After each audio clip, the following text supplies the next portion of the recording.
ये लोग बुरी तरीके से चुनाव हारे हैं।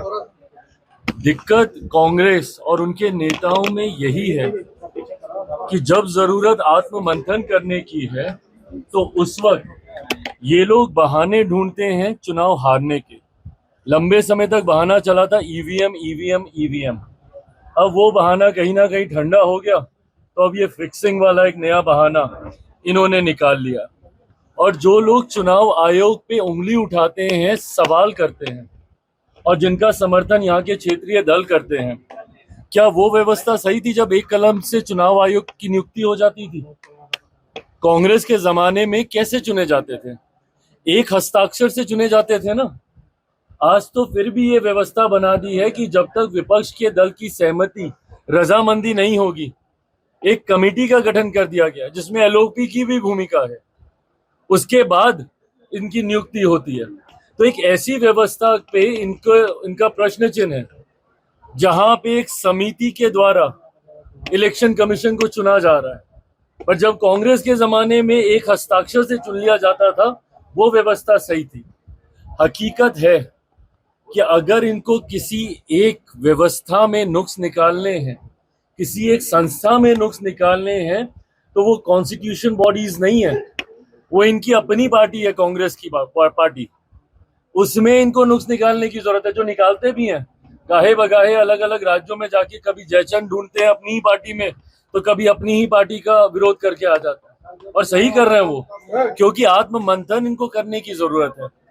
और आत्म मंथन नहीं करने की वजह से हर बार हार का ठीकरा, कभी चुनाव आयोग पे थोपना, कभी किसी फिक्सिंग पे थोपना, कभी ये बोलना कि भैया ईवीएम खराब है, ये अपने में दर्शाता है कि इन्होंने बिहार में भी हार मान ली है।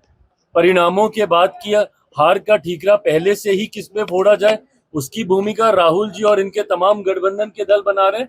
और बिहार के बाद आसाम, बंगाल, तमाम राज्य ये लोग हारने जा रहे हैं। चिराग, आप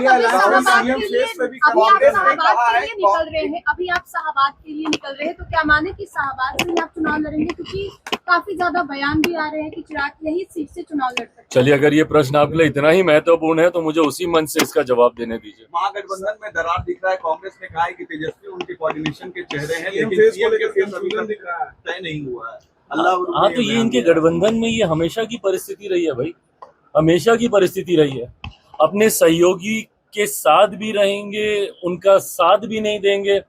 महाराष्ट्र में जिस मैच फिक्सिंग की ये लोग बात कर रहे हैं, क्यों नहीं प्रोजेक्ट कर पाए थे वहां पे उद्धव जी के चेहरे को? वहां पे कांग्रेस और उनके वहां पे जो क्षेत्रीय नेता लोग थे, किस तरीके से उन लोगों ने वहां पे बवाल मचाया था, वही हाल इनका यहाँ पे भी होने वाला है।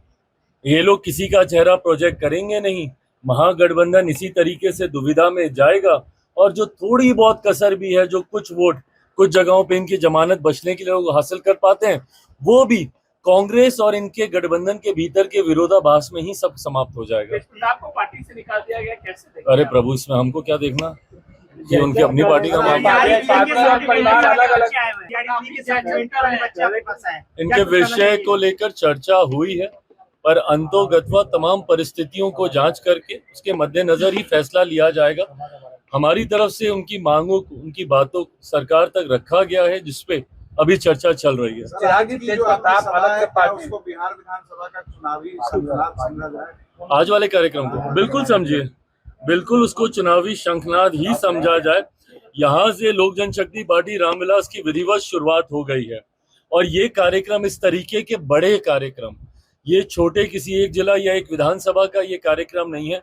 हम लोगों ने अलग अलग बिहार के क्षेत्रों में कुछ जिलों का समूह बनाकर हम लोग इस तरीके की बड़ी सभाएं, आने वाले दिनों में 8-10 ऐसी बड़ी सभाएं अलग अलग आयोजित होंगी। आज शाहबाद का क्षेत्र हम लोगों ने चुना है, जिसमें वहां के 3-4 जिले मिलाकर, आरा, बक्सर, आपका कैमूर, रोहतास, इन तमाम जिलों को मिलाकर, जिसका कुछ हिस्सा औरंगाबाद का भी उसमें हम लोगों ने जोड़ा है। बाकी जब गया वाला करेंगे तो बाकी 3 विधानसभा औरंगाबाद की हम लोग उस गया वाले क्षेत्र के कार्यक्रम में हम लोग जोड़ेंगे। तो ये कुछ जिलों का समूह बनाया गया है। इसमें 33 विधानसभाओं को आज वाले कार्यक्रम में हम लोगों ने जोड़ा है।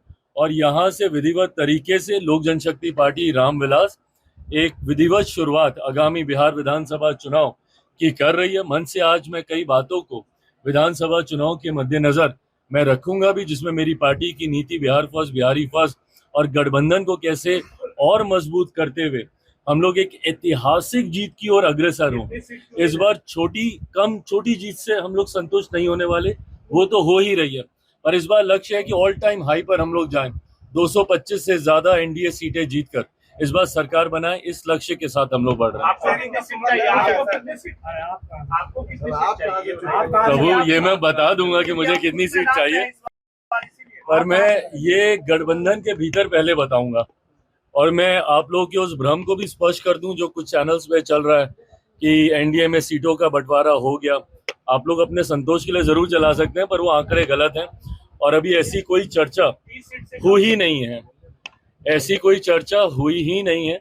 ये तमाम बातें पहले गठबंधन के भीतर होंगी, जो भी होनी बाकी हैं, और उसके बाद ही इसकी सार्वजनिक चर्चा की जाएगी। ये आज वाले मंच के लिए ये सवाल छोड़ते हैं। जिस क्षेत्र में अच्छा प्रदर्शन लोकसभा में नहीं किया था, उसी रीजन को आपने आज चुना है, शाहबाद। और देखिए, मैं क्यों चुना है आपने इस रीजन को? चुनौतियों का सामना करने में मुझे मजा आता है, और मैं चाहता हूं कि अपने गठबंधन को वहां पे मजबूती दी जाए जहां पे संभवतः लोग सोचते हैं कि ये गठबंधन कमजोर है। ऐसे में शाहबाद के इलाके में, जहां पे लोकसभा विधानसभा में हम लोग का प्रदर्शन इस बार की लोकसभा में हम लोग का अच्छा नहीं रहा है, तो ऐसे में वहीं से हम लोग इसकी शुरुआत हम लोग कर रहे हैं। और मैं मानता हूं कि आज के इस कार्यक्रम से पूरे एनडीए गठबंधन को मजबूती मिलेगी।